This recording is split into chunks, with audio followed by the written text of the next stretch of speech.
What if one bomb did not just hit a target, but shattered a military belief the world trusted for 30 years? And what if the mountain Iran counted on to hide its most protected facilities suddenly stopped being protection at all?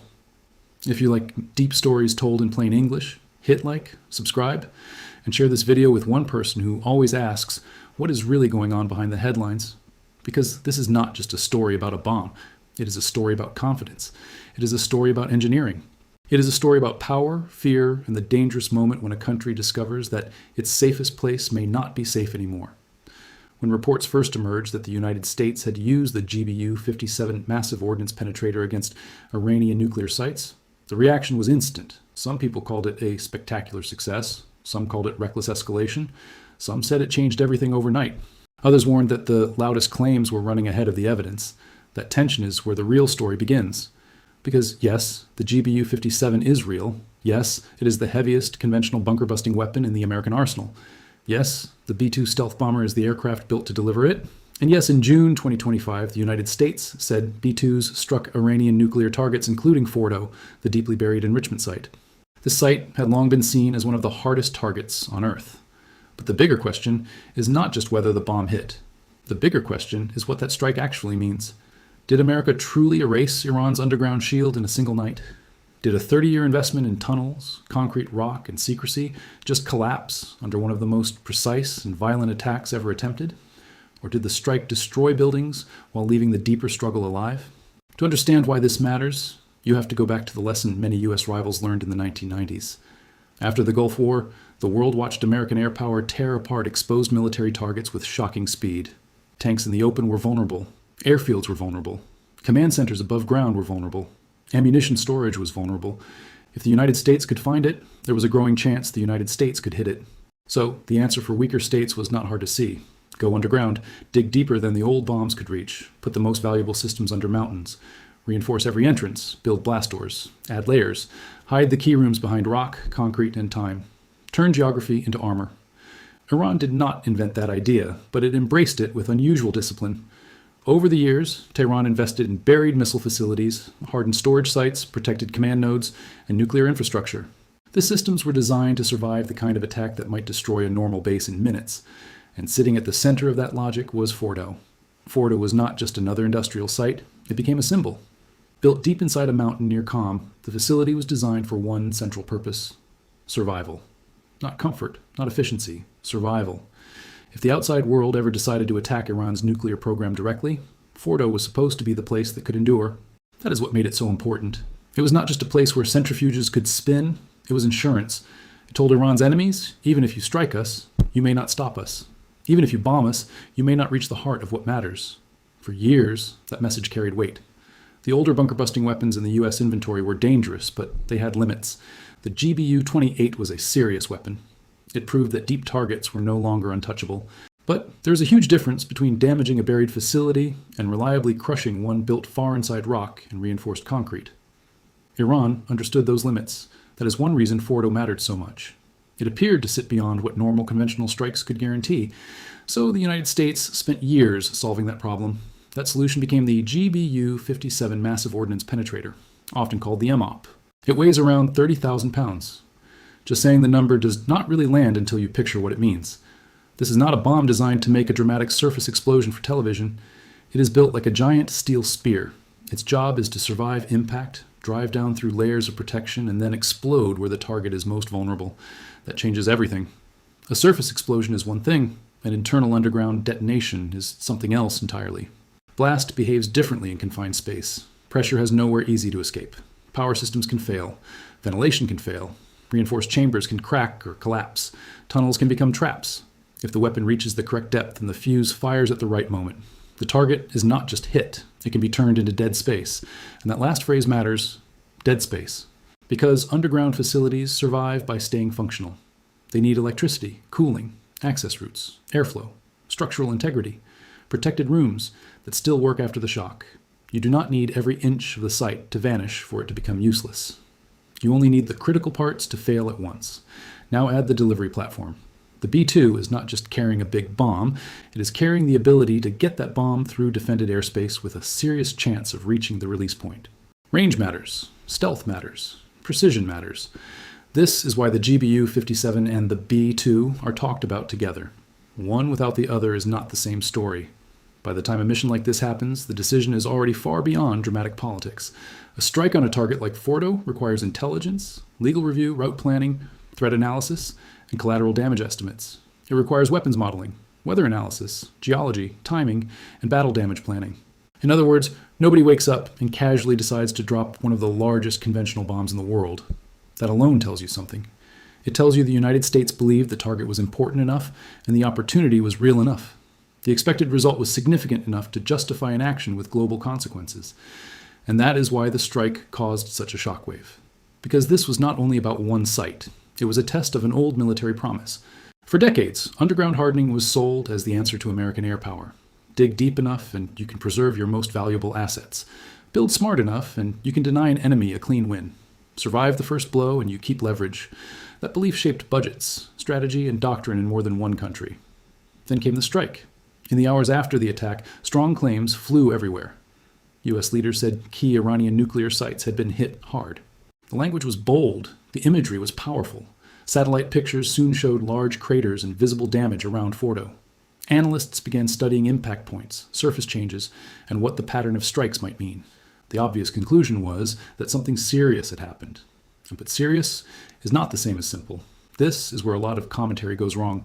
It jumps from impact to certainty, from visible damage to total destruction, from a successful strike to a solved problem. That is too easy. The truth is more interesting and more dangerous. If the GBU-57 performed as intended, the strike likely caused severe damage to the underground structure and protected spaces. If multiple penetrators were used in a carefully planned sequence, the effect could have been devastating. Not just to rooms or machines, but to the very idea that Fordow was untouchable. That psychological blow is as important as the physical one. Think about what Iran spent decades building, not just concrete and tunnel walls. It built confidence. It built a strategic story. It told its own leadership and its enemies that the deepest parts of the program could survive attack. That confidence shaped risk-taking. It shaped bargaining. It shaped how Tehran thought about pressure from outside powers. Now imagine that confidence cracked. Even if some equipment survived, even if some materials had been moved, even if parts of the broader program remain intact. The one thing that may have died that night is certainty. And in military competition, certainty is precious. Quick pause. If this breakdown is helping you, tap subscribe. Send this video to one friend who loves serious analysis. It helps more than you think. Here is why that matters so much. Destroying a secret facility is not only about removing steel and concrete. It is about changing the enemy's mental map. Once a country realizes its safest bunker can be reached, every plan has to be revisited. Every assumption becomes shaky. Every hidden site starts to feel less hidden. Every future project gets more expensive. And that effect is not limited to Iran. Military planners in other capitals would have watched this strike with extreme attention. If you are a rival state that invested heavily in underground command sites, you do not watch this as a spectator. You watch it as a warning. But before we go too far, we need to slow down and separate three different questions that people keep blending together. First, was there real physical damage? Almost certainly yes. Public reporting and satellite imagery all pointed in that direction. Second, was Fordow fully destroyed as a functioning underground site? That is the part where caution matters. Severe damage can be real even when total destruction is not yet independently confirmed, room by room. Underground battle damage is hard to verify fast, especially when the target is buried deep and intelligence is restricted. Third, did the strike end Iran's nuclear program? No serious analyst should say that so quickly. This is the most important point in the entire story. A nuclear program is not a building. It is people, knowledge, supply chains, design experience, engineering habits, political will, and hidden records. It is dispersed material and institutional memory. You can destroy centrifuge halls. You can destroy power systems. You can destroy protected enrichment space. You cannot bomb expertise out of existence in one night. That does not make the strike meaningless. Far from it. It means the strike should be understood correctly. A successful bunker buster mission can set a program back brutally without erasing the logic that created the program. And this is exactly where the story becomes tense. Because for Iran, the underground network was never just about engineering. It was about bargaining power. It was about telling the world, we can absorb pressure and still continue. We can hide enough capability to make military solutions unattractive and force diplomacy to operate under our shadow. If that shadow is reduced, diplomacy changes, so does deterrence. But danger changes too.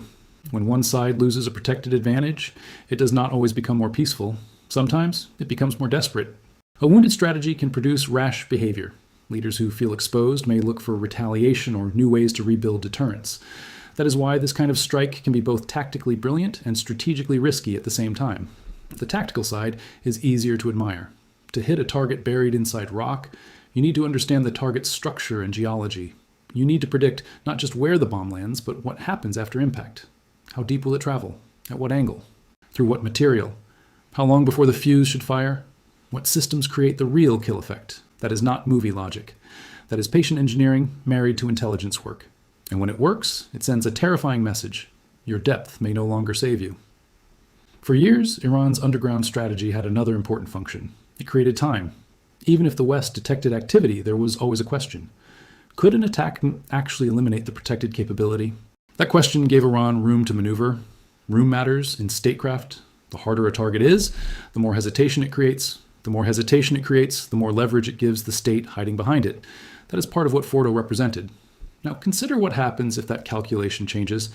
If the most hardened nuclear site in Iran can be reached conventionally, then the old comfort disappears.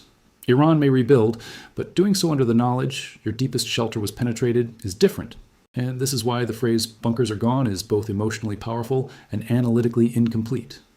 Gone can mean many things. Gone can mean collapsed tunnels, destroyed enrichment halls, or the end of one protected site. Gone can mean the death of a doctrine. Gone can mean the end of confidence.